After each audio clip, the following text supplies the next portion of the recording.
ಕತ್ತಲಾಗ್ತಿದ್ದಂಗೆ ಪ್ರಾಣಿ ಪಕ್ಷಿಗಳಿಂದ ಹಿಡಿದು ಮನುಷ್ಯನವರೆಗೂ ತಮ್ಮ ತಮ್ಮ ಗೂಡನ್ನು ಸೇರ್ಕೊತಾರೆ. ಬೆಳಗ್ಗೆಯಿಂದ ದುಡಿದು ದಣಿದ ದೇಹಕ್ಕೆ ವಿಶ್ರಾಂತಿ ಕೊಡೋದಕ್ಕೋಸ್ಕರ ನಿದ್ದೆಯನ್ನು ಆವರಿಸ್ಕೊಳ್ತಾರೆ.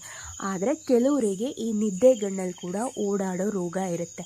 ಇದನ್ನು ನಾವು ಸೋಮ್ನಾಂಬುಲಿಸಮ್ ಅಂತ ಕರಿತೀವಿ. ಈ ಸೋಮ್ನಾಂಬುಲಿಸಮ್ಗೆ ಕನ್ನಡದಲ್ಲಿ ನಿದ್ರಾಭ್ರಮಣೆ ಅಂತ ಕರೀತಾರೆ. ಈ ನಿದ್ರಾಭ್ರಮಣೆಗೆ ಒಳಗಾಗಿರೋ ವ್ಯಕ್ತಿಗೆ ಎಚ್ಚರ ಇರೋದಿಲ್ಲ, ತಾನೇನು ಮಾಡ್ತಿದ್ದೀನಿ, ಎಲ್ಲಿಗೆ ಹೋಗ್ತಿದ್ದೀನಿ ಎಂಬುದರ ಅರಿವಿರೋದಿಲ್ಲ.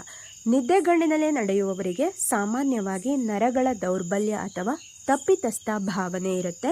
ಇದನ್ನೇ ನಾವು ಗಿಲ್ಟಿ ಕಾಂಪ್ಲೆಕ್ಸ್ ಅಂತ ಕರಿತೀವಿ.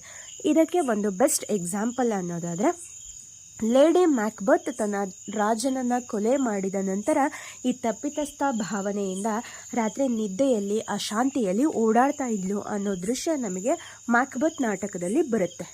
ಈ ಸೋಮ್ನಾಂಬುಲಿಸಮ್ನಿಂದ ಹೊರಬರೋದು ಹೇಗೆ ಅಂತಂದರೆ, ನಮ್ಮ ಮನಸ್ಸಿನಲ್ಲಿರುವಂತಹ ಹಳೆಯ ಭಾವನೆಗಳನ್ನು ಬೇರು ಸಮೇತ ಕಿತ್ತು ಹಾಕಬೇಕು. ಬದುಕನ್ನು ಹೊಸ ದೃಷ್ಟಿಯಿಂದ ನೋಡೋದನ್ನು ಕಲಿಬೇಕು. ಜಾಗೃತ ಮನಸ್ಸಿಗೂ ಮತ್ತು ಸುಪ್ತ ಮನಸ್ಸಿಗೂ ಇರೋ ಭಿನ್ನಾಭಿಪ್ರಾಯ ಬರದಂತೆ ನೋಡ್ಕೋಬೇಕು. ಈ ಸ್ಪ್ಲಿಟ್ ಪರ್ಸ್ನಾಲಿಟಿ ಅಥವಾ ದ್ವಿಮುಖ ವ್ಯಕ್ತಿತ್ವ ಅಂತ ಕರಿತೀವಲ್ಲ, ಅದಕ್ಕೆ ಚಿಕಿತ್ಸೆ ತಗೊಂಡ್ರೆ ಈ ಸೋಮ್ನಾಂಬುಲಿಸಮ್ ಕಡಿಮೆ ಆಗುತ್ತೆ.